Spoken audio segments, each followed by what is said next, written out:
good to see everyone bright-eyed and ready for a new day.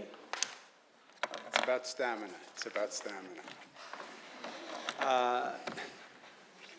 Long couple of days. Luckily, we get paid overtime on the state side, so we're not complaining. I wish. Everybody knows the people who are with me here. To my left, we have Melissa and Robert, and to my right, Alfonso and Dana. They need no introduction.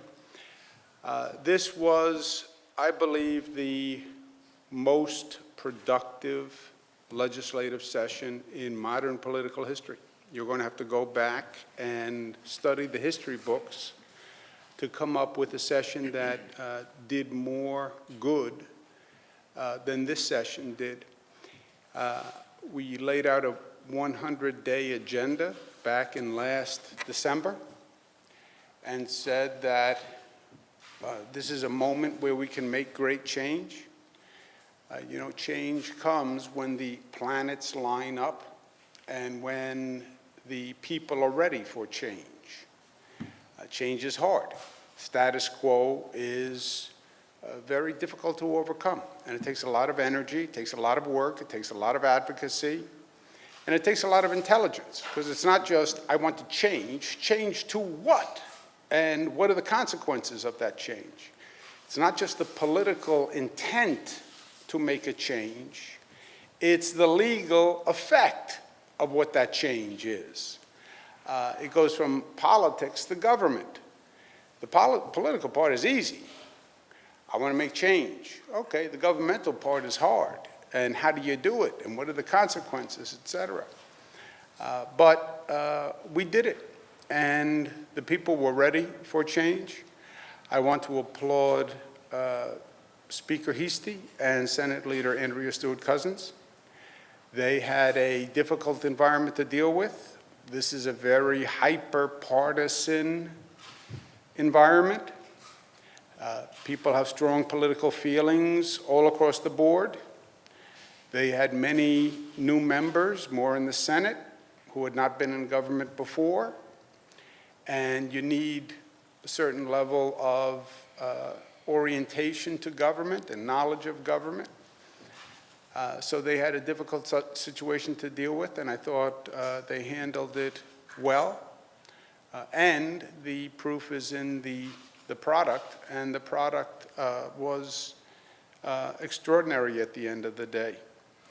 The mandate for this state, I believe, and what we've achieved over 8 years, fiscal responsibility and economic growth, and New York State as socially progressive and the leader for social progress in the United States of America.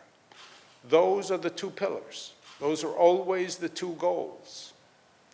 And you look at this session, not piecemeal, the way it tends to happen, but you put the budget together with the close of session, you look at that whole session, and you will see we did just that.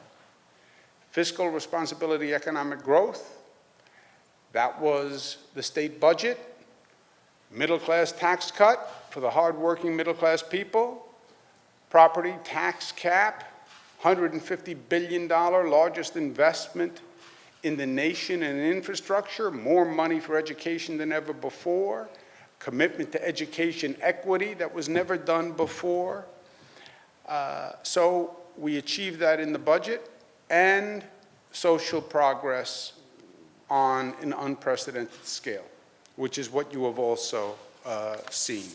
You have, the list is too long, but from the Reproductive Health Act, climate change, the progress on women's issues, and justice for women, pay equity, finally. New York State, a woman still makes 88 cents to a man's dollar.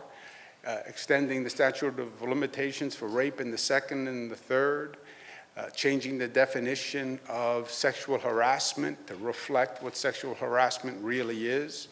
We stood up for the LGBTQ community, passing gender, outlawing conversion therapy, Gay panic defense, which was extraordinary that it would exist, which is basically a codification of homophobia.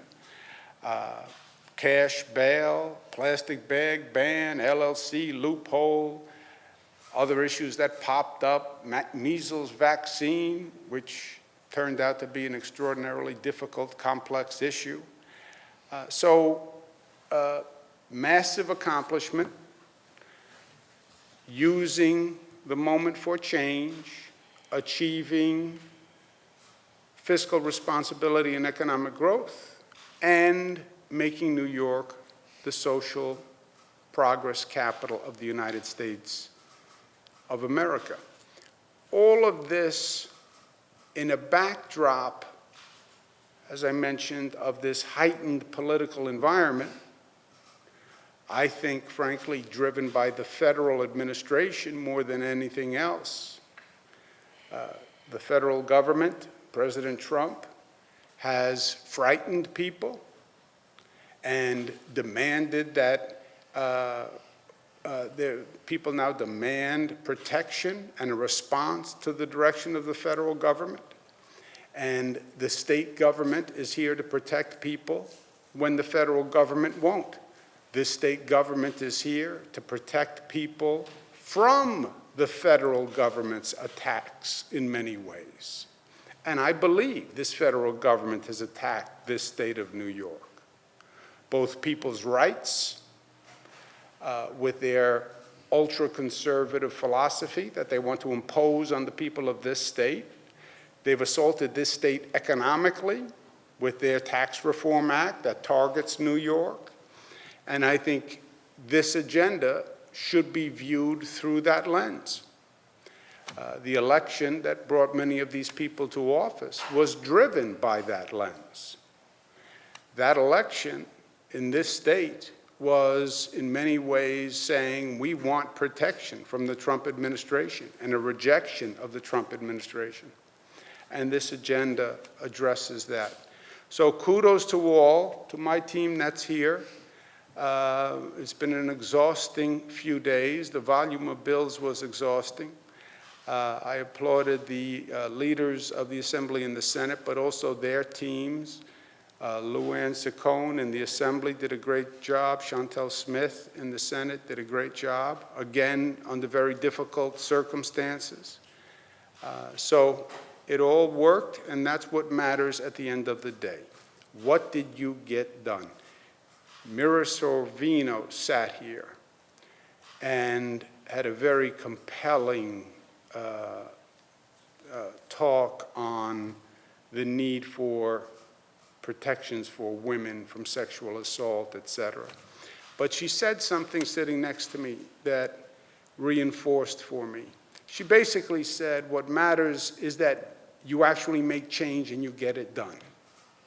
It's not about the effort, it's about the product. And not only did we politically rail in favor of these things, governmentally we accomplished them. And we accomplished them intelligently and prudently in a way that will actually help people and not hurt people. So congratulations to all.